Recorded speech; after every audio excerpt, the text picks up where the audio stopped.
está começando e você é fã de livros de autoajuda? Pois escuta essa. Jornalista britânico garante que exercitar pensamento negativo diante de situações difíceis é um antídoto contra a ansiedade e a frustração. Diz ele que o otimismo inesgotável é o nosso pior inimigo. Será? Os avanços tecnológicos nos surpreendem a cada dia. Quando achamos que estamos totalmente atualizados, surge uma versão mais nova de um produto e pronto, estamos ultrapassados. Recentemente foi lançado o Google Glass. Daí, junta com iPads, com iPods, aplicativos de localização e por aí vai. Onde será que a gente vai parar? E a gente vai discutir tudo isso aqui no TPM. Ah, e você já ouviu falar na Ritalina? O remédio para imperativos ganha adeptos entre executivos, estudantes e moças que querem emagrecer. E seu uso de forma discriminada pode fazer sérios problemas. Dr. Estevam vai explicar tudo que a gente precisa saber sobre esse medicamento, tá? Já tá bem acomodado aí? Pois fica ligadinho, porque o TPM já tá no ar.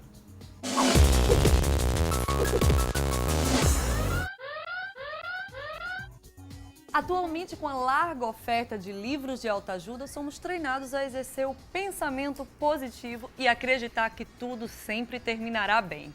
Agora pensa comigo, tudo está dando errado, os planos que eram antes tão sólidos, alcançáveis, hoje desmoronam ao seu redor. E na hora do desabafo ainda escuta um amigo dizer, poderia ser bem pior, vai. Ouvir isso pode ser frustrante, não é verdade? Mas criar um novo olhar sobre a vida com um toque de pessimismo pode ser a solução para os seus problemas, pasme! Pelo menos é o que defende o britânico Olivier Burkeman, autor do livro Manual Anti-Autoajuda, cujo subtítulo é Felicidade para quem não consegue pensar positivo. Segundo o jornalista, trilhar o caminho negativo pode ser libertador, viu? O livro é esse aqui, ó. Vamos ver a capa? Milena, Dr. Estevam, não sei se vocês gostam de autoajuda. Detesto, já adorei Também. o autor. Então já achei adorável. Ótimo. Porque parece que a gente vive uma industrialização, Uma né? industrialização certeza, é. da felicidade, uma industrialização da autoajuda e uma industrialização da felicidade, né? Justamente. Existem momentos na vida que você tem que viver a tristeza sua e vida. ponto. E ela vai te engrandecer, ela vai te calejar, ela vai te ensinar.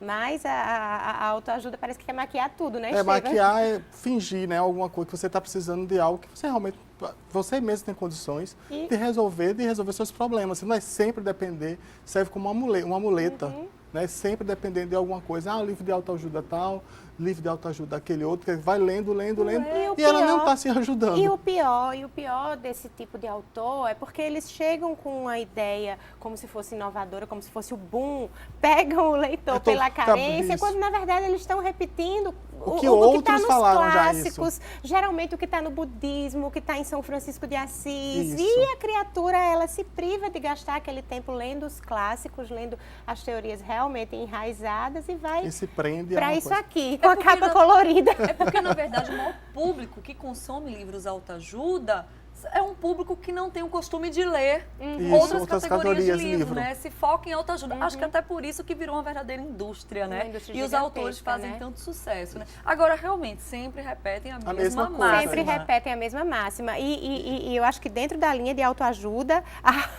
a mais clamada é aquela para mulheres solteiras, né?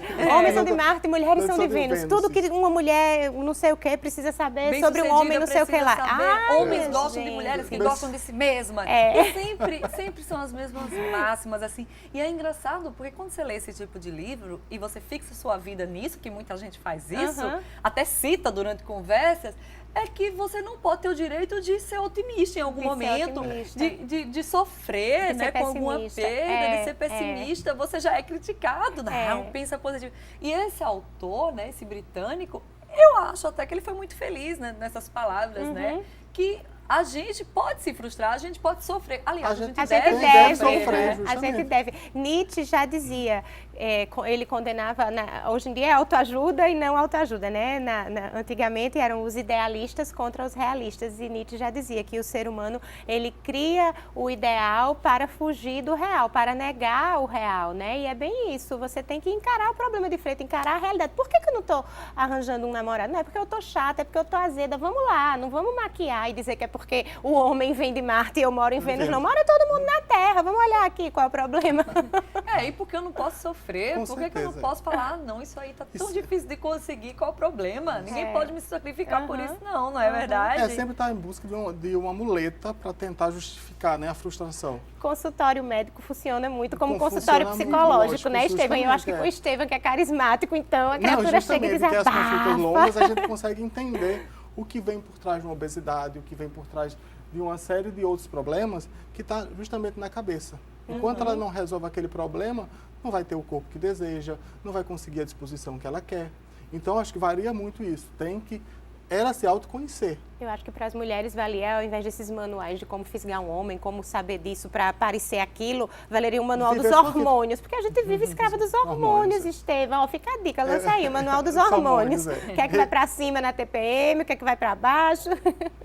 E aí também, a gente tem até umas imagens do trailer, né? Chama Book Trailer, desse livro que foi lançado recentemente lá na Inglaterra. Vamos ver um trechinho dele? I'm Oliver Berkman, and my book is called The Antidote: Happiness for People Who Can't Stand Positive Thinking. It's the story of my adventures among some people who have a really unexpected and I think potentially revolutionary take on how we think about happiness and success, which is, in short, that too much focus on positivity and optimism is the problem, not the answer. So here's a good place to start. There's an old game that involves getting hold of one of your friends and challenging them to not think about a polar bear for a whole minute. Of course, they can't do it. Try it for yourself. As soon as you make the effort, all you can think of is polar bears. It's the fact that you're trying so hard to do something that sabotages your attempt to do it. I think that's a good analogy for the whole book. It seems so obvious to most people that if you want to be happy, you should do lots of positive thinking, that if you want to be successful, you should set clear goals, that in general you should cultivate optimism, and above all, avoid thinking about the fact that in the end, you're going to die. But there's a lot of really exciting psychological research that's turning all that on its head. It's emerged, for example, that those books of positive thinking affirmations often make people miserable, and that visualizing your goals can make you less likely to achieve them because your brain relaxes, it gets tricked into thinking that you've already achieved the goal. And it turns out that there's a long tradition in philosophy and spirituality that's about embracing negativity, about easing up on all this positive thinking and learning instead to bathe in insecurity and uncertainty and failure, to confront your mortality and to find the enormous potential for happiness that's lurking inside all that. So in the book, I meet modern-day Stoics who argue that you should often focus on the worst-case scenario instead of the best. I go on a silent Buddhist meditation retreat. I travel to Mexico and Kenya and elsewhere to try to find people who have this radical take on happiness and success. And I think what emerges is actually a really happy message, especially for people like me who've always been quite put off by positive thinking and motivational speakers and all the rest of it. And that's that as individuals and as a society, we can rediscover the power of negative thinking.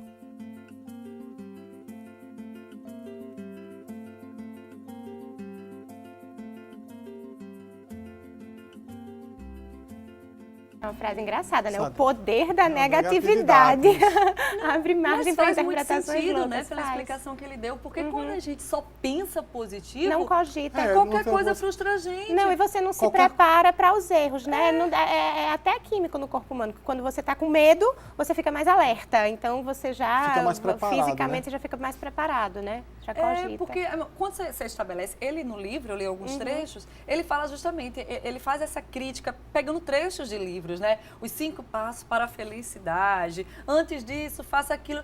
E ele sai mostrando o que é que está errado nisso, né? Essa indústria que cria robôs para o pensamento positivo, na verdade, faz o efeito contrário. É verdade. Né? De insegurança, de frustração. Porque é difícil. Eu acho que as pessoas têm que encarar realmente que nem sempre a gente vai alcançar o que a gente nem quer. E a otimista, gente tem que conviver com isso. Nem otimista, otimista nem demais, otimista, nem nem pessimista demais, negativista. né? Realista, né? Acho que tem que ter os pés no chão. Tá bem em gosto, acho que as religiões da moda hoje em dia são as religiões orientais, né? Eu não me lembro se é budismo, hinduísmo, nem se é o Dalai Lama que diz que você atrai aquilo que você pensa. Se você quer uma coisa, pense positivamente naquela coisa, você vai atrair. Eu acho isso tão estranho, não querendo ser completamente pessimista, mas imagina, vai todo mundo pensar, Pensar vou a ganhar na mesma loteria, coisa, vou ganhar na que vai loteria. ganhar na E até porque eu penso Gente, muito vamos alto, ser eu sonho muito realistas. alto. Não dá. Vamos ser realistas. Agora, eu acho que negativismo demais também atrapalha, né? Um dos conceitos mais inteligentes de sorte, ele começa exatamente no pensamento. Você pensa, eu vou vencer, eu vou ganhar. Você começa a agir como quem vai vencer, a agir como quem vai ganhar. Mas aí já é mais lógico.